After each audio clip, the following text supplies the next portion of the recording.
In this next example, we discuss the flow of fluids in circular tube. So if I show you in here the drawing of the system, basically we have a tube in here, a tube, and then a shell element, a fluid shell element. So in here we assume that there is a steady state laminar flow of fluid of constant density rho and viscosity mu in a vertical tube of length L. So as you can see in here we have this one is a length L and radius R. So we have this radius R in here, the tube. The drawing in the system is in here is basically from the side when we basically cut the cross sections of the tube into two, so to be able to see what's happening. And then we take a shell elements of the thickness delta R in here. So this shell elements in here can be perceived as a fluid. Okay, the liquid actually flows downward. That's why we are taking the coordinate 0, 0, the beginning. This is 0, 0, 0 from this point, and we assume that this point in here is where the flow starts. And because the liquid flows downward, there is an influence of the pressure difference and also a gravity. The tube length in here L is substantially larger relative to the tube radius, so that the end effects can be neglected. The most important thing that we need to take in here is the fact that actually we are working using cylindrical coordinate. So instead of the first example where we are using a Cartesian coordinates, I show in the drawing in here. If you use a Cartesian coordinate, then you have 3 points x, y, and z in here, and then whatever the point is in the Cartesian coordinates, it's denoted with x, y, and z. But in our case in here, it's easier to use cylindrical coordinates, and the point in here, the p, can be represented equally with r, this angle theta, and then z.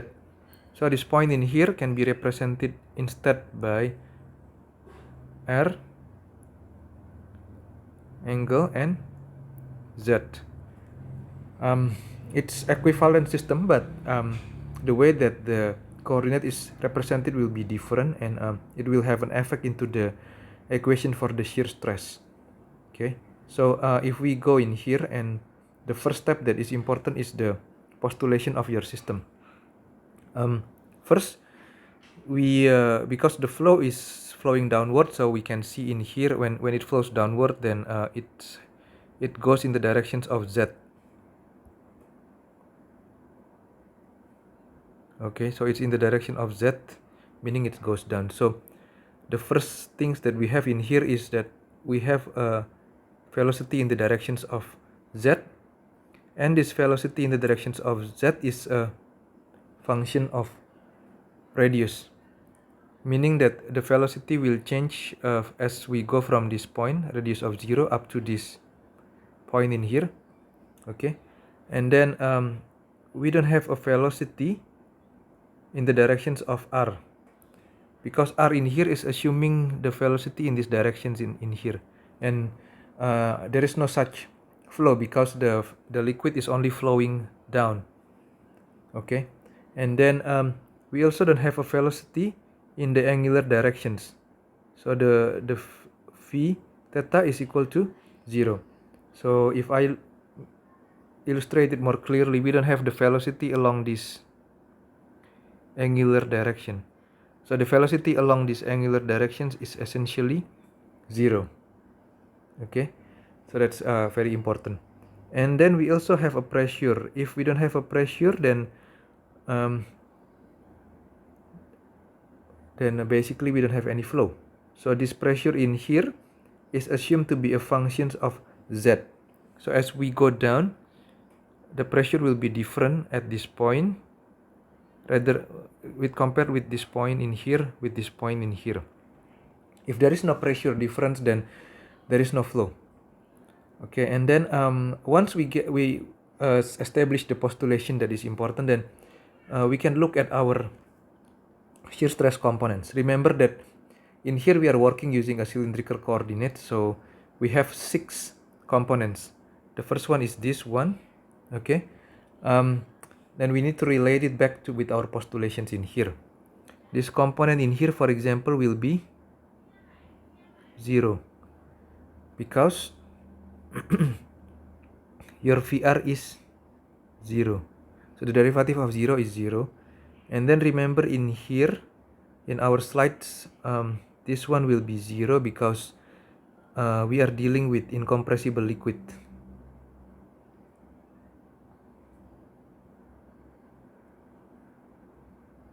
Incompressible fluid, I mean. Okay. So this one is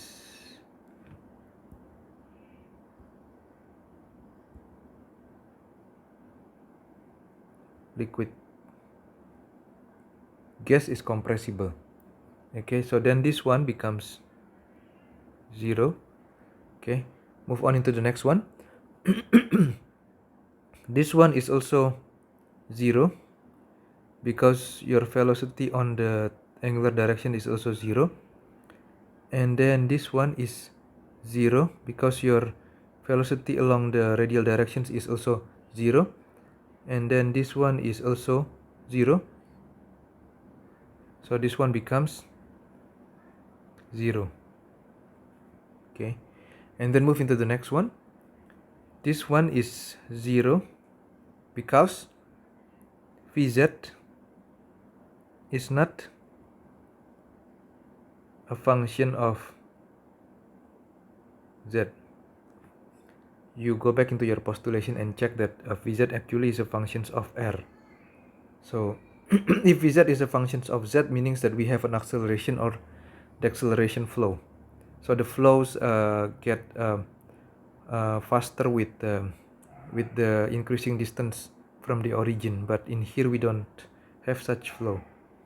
And then this one also 0. So in essence this one becomes 0.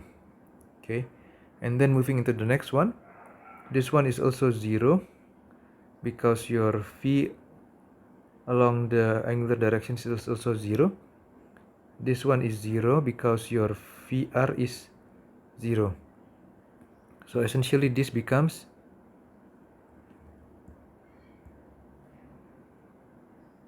0.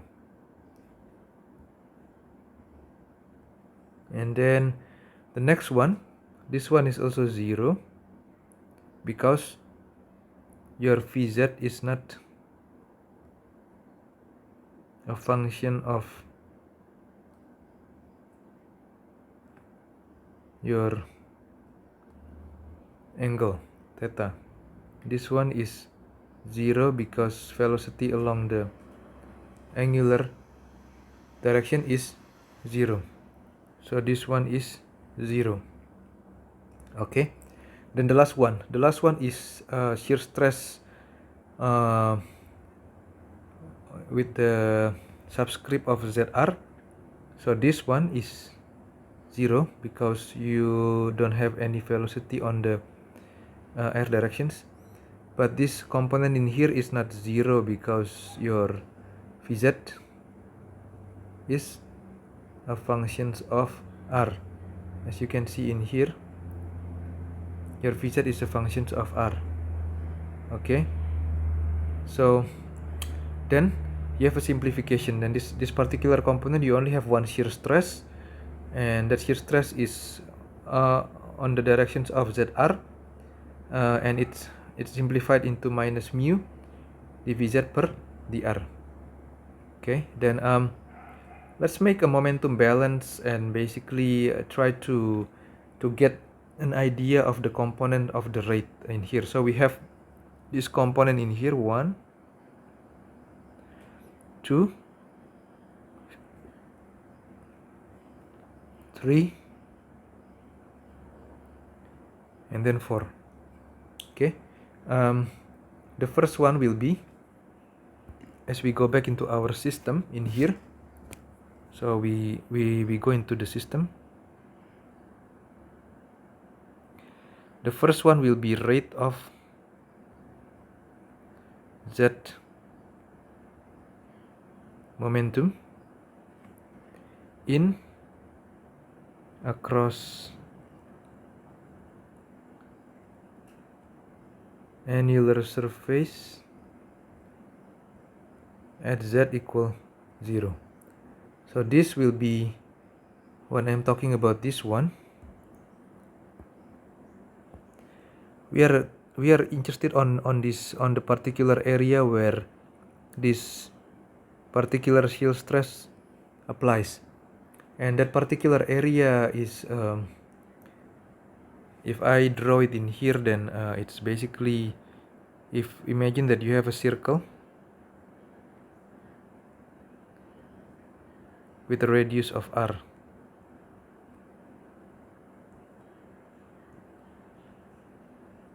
Okay, then this one is your area of interest is this one.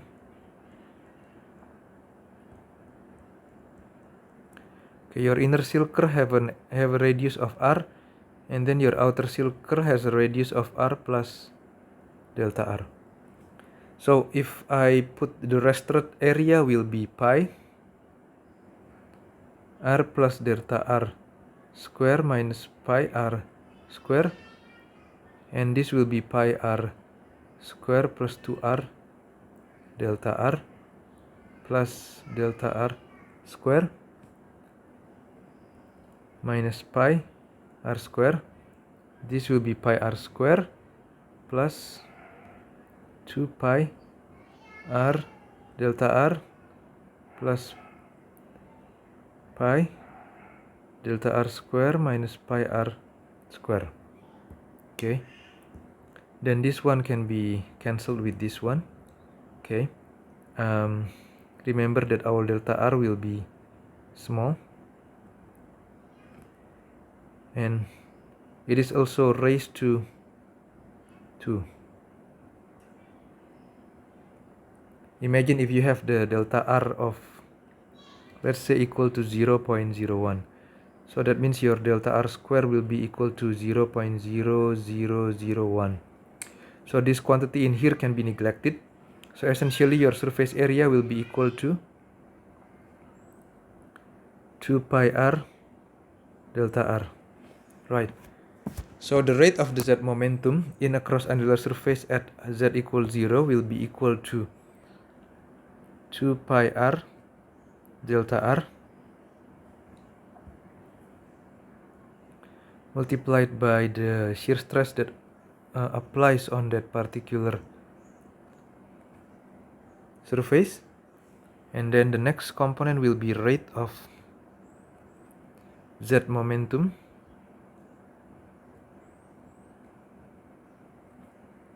out across annular surface at Z equal L.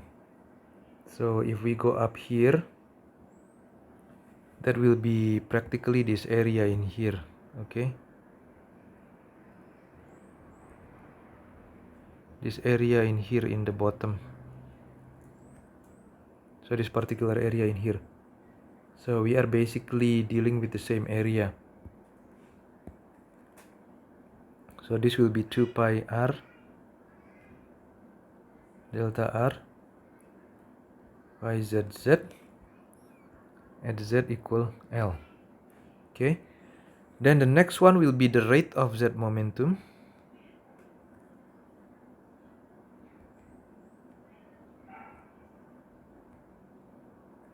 in across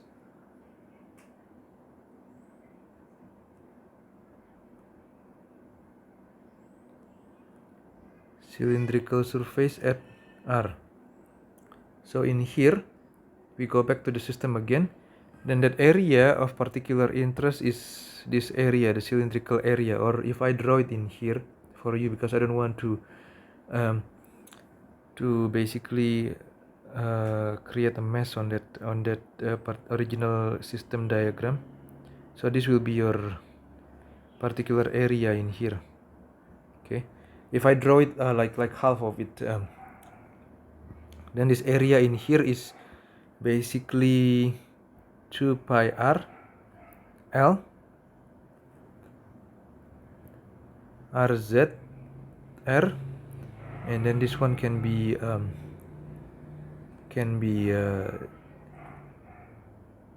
simplified further.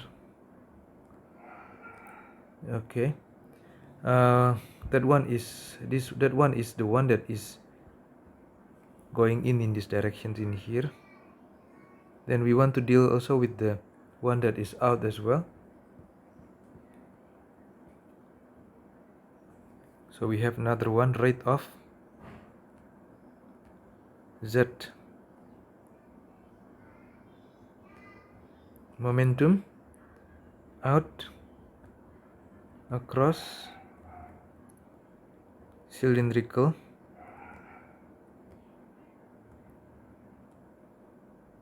surface at R plus delta R, right? So this will be 2 pi R plus delta R L pi RZ R plus delta R, and then this can be simplified, put everything into one, L pi RZ R plus delta R. In here you need to know that you need to be careful with the radius, because the radius in here is actually R plus delta R.